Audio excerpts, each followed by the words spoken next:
Welcome to my workshop on teenagers, stress and the breath. In this workshop, we will explore some of the stresses impacting teenagers today and the valuable role that the breath can play as a tool to help them support or manage some of this stress. And we'll also go through a handful of calming breathing practices that are beneficial for young people.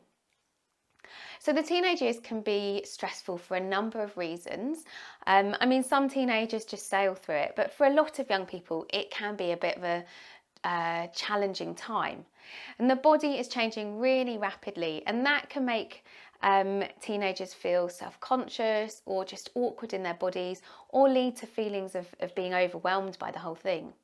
And as their hormone levels are also shifting, their emotions can often fluctuate, and there can be emotional outbursts and just, again, a feeling of overwhelm.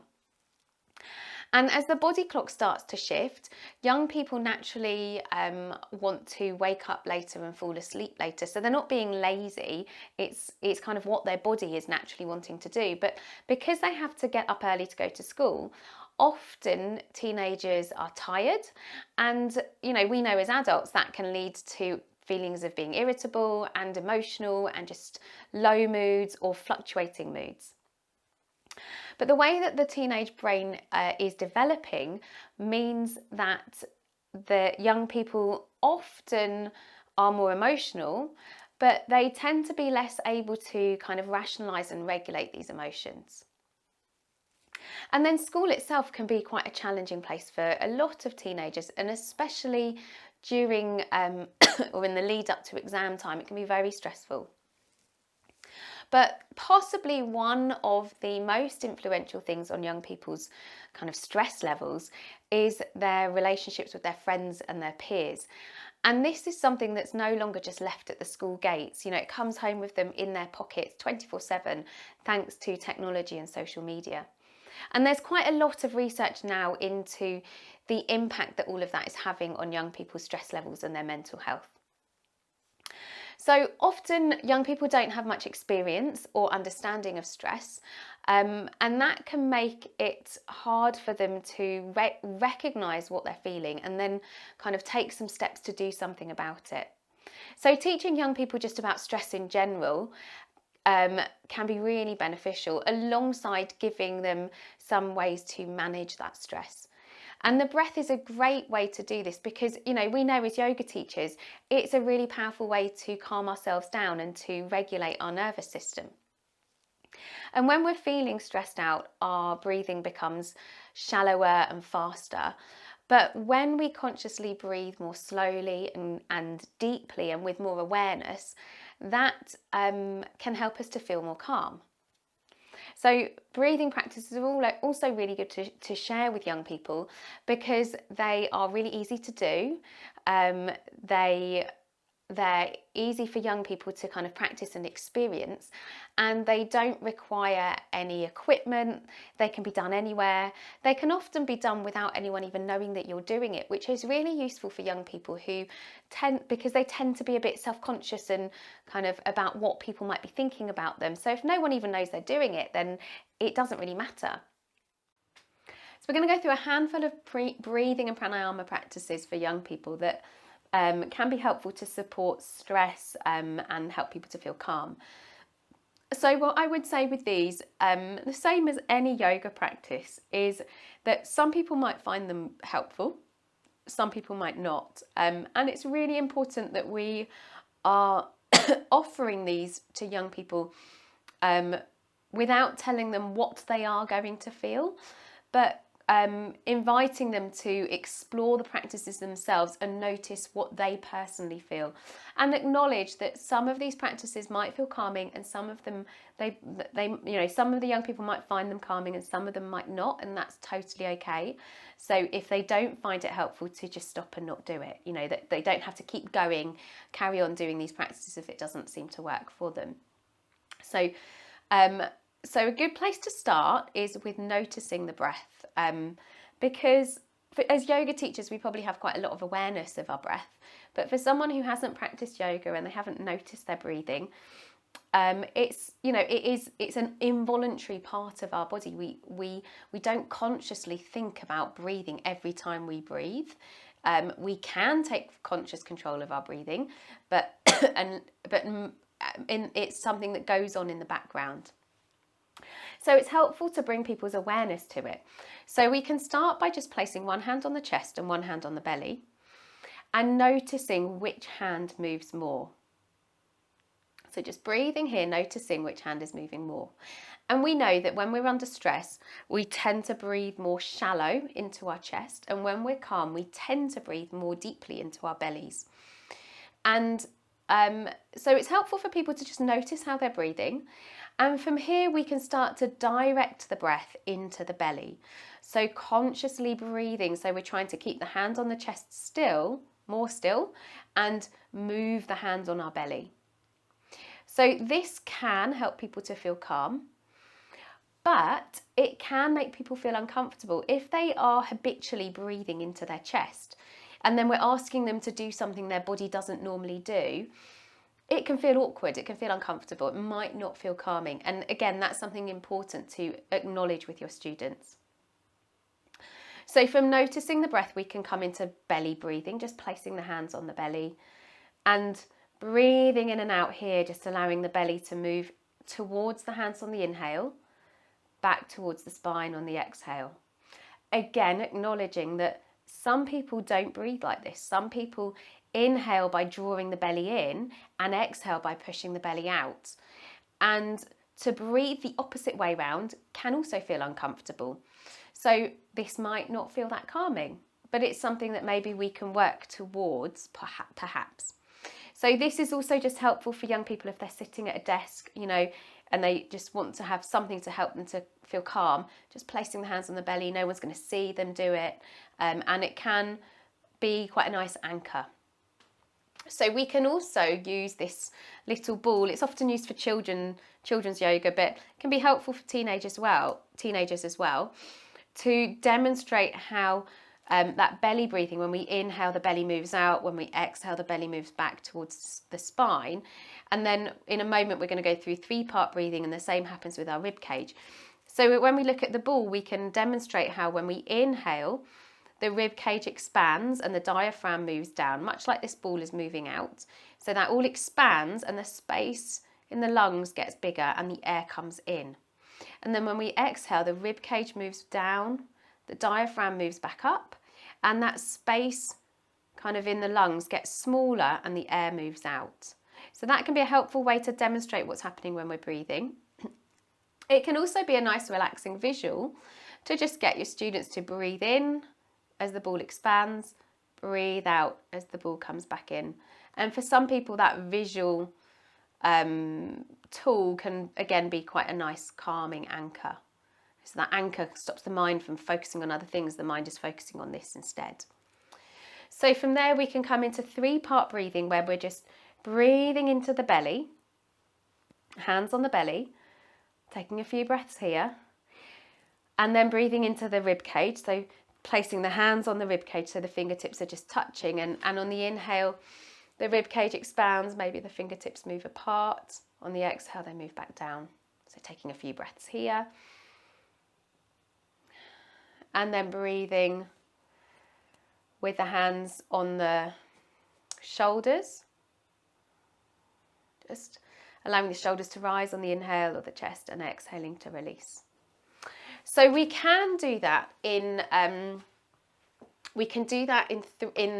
sections. So you're inhaling for a few breaths here, then a few breaths here on the ribs, then a few breaths on the shoulders.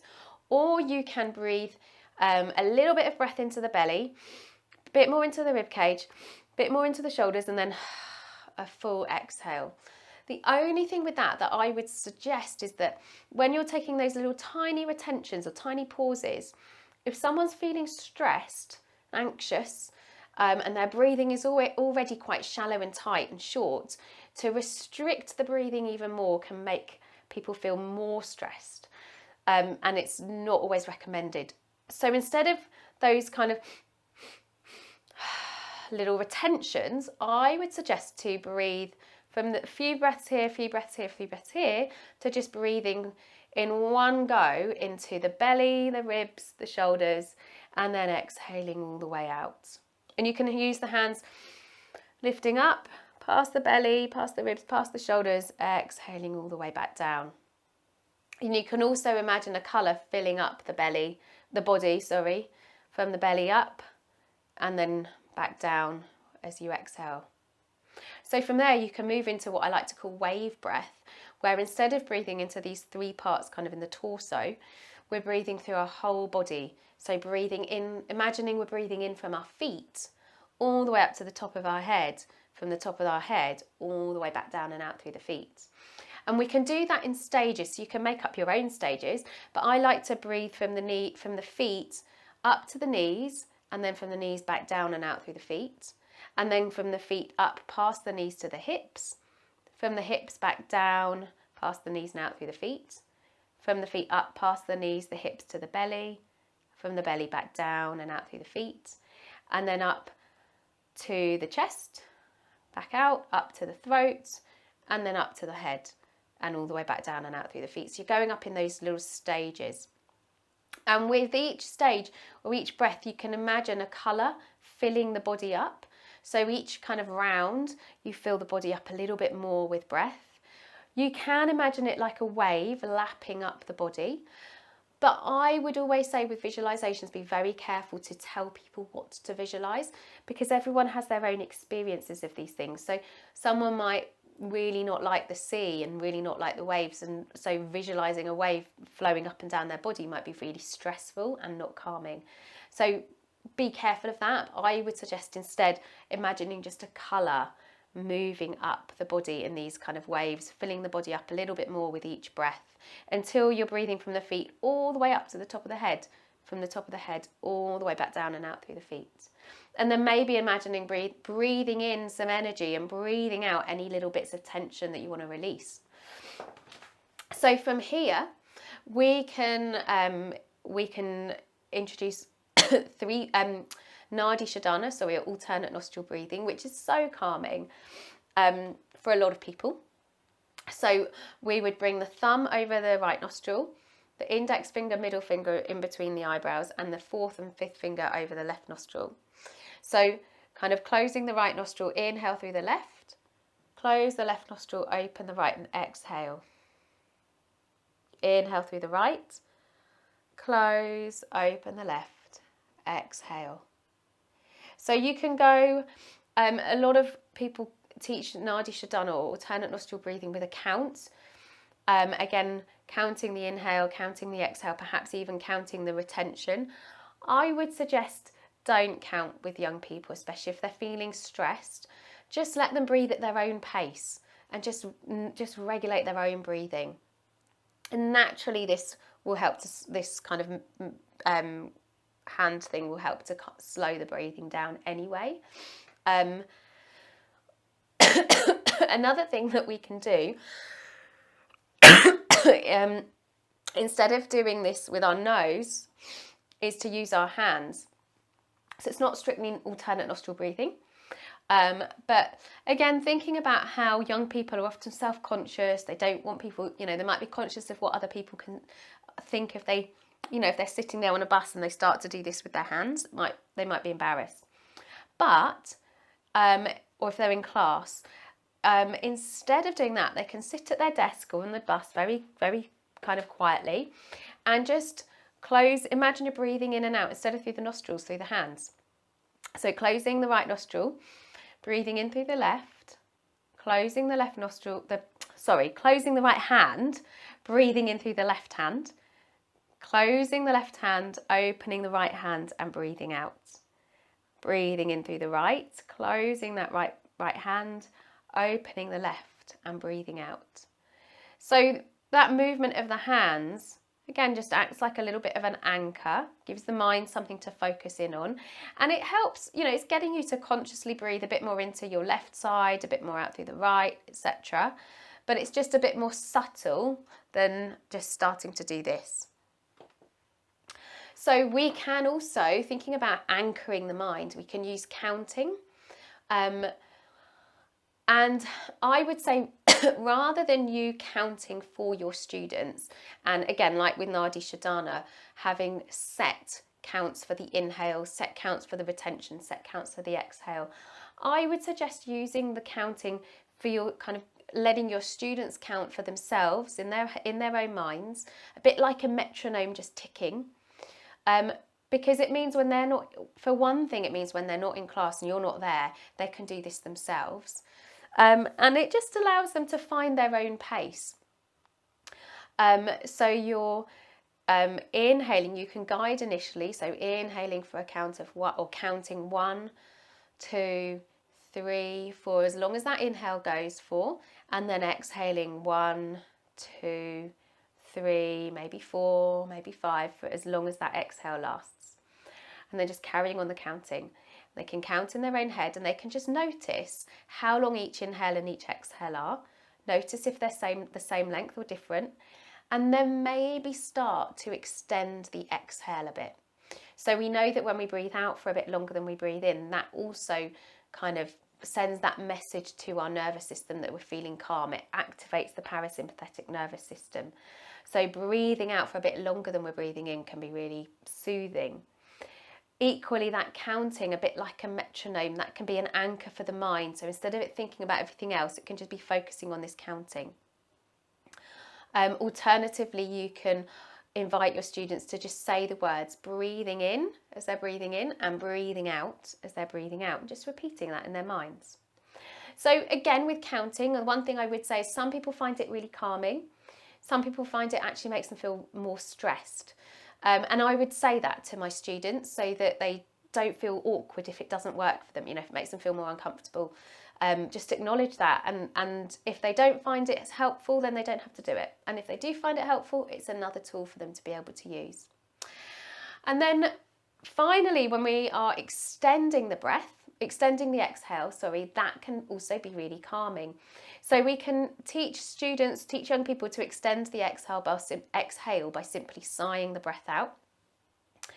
We can do this with lion's breath, Simhasana, but for a lot of young people who are feeling a bit socially awkward, a bit anxious, maybe a bit uncomfortable around what other people might think of them, to kind of make funny faces and, might not feel quite comfortable for them. So instead, we can encourage them to just inhale and then sigh the breath out. They might not even want to make very much noise with that. So you can invite them to make that sound quietly. You can offer them to blow into a feather, which naturally helps to lengthen the exhale. And this is something we often do with children, but you can do it with teenagers. But if you don't want to use feathers, you can just get them to purse their lips and blow the breath out gently. So whether you're opening the lips, and which releases the jaw, and just sighing the breath out, or you're closing the lips, both of them are going to help to lengthen the exhale, which will help people to hopefully feel a bit calmer.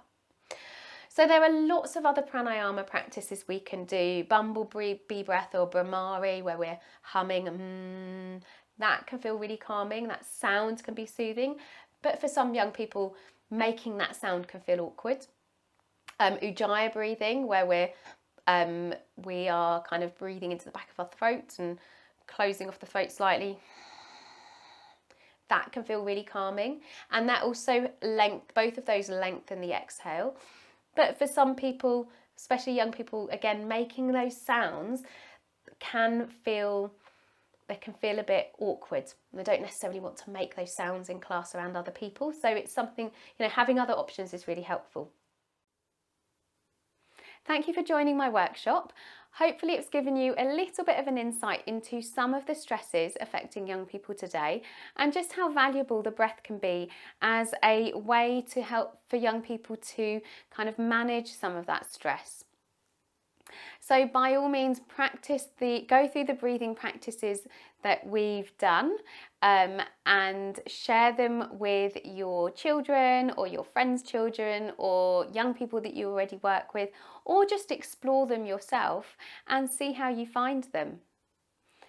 So if you'd like to learn a little bit more, please feel free to check out some of my other courses, which are you'll find all of them online on the Yoga Alliance Professionals website.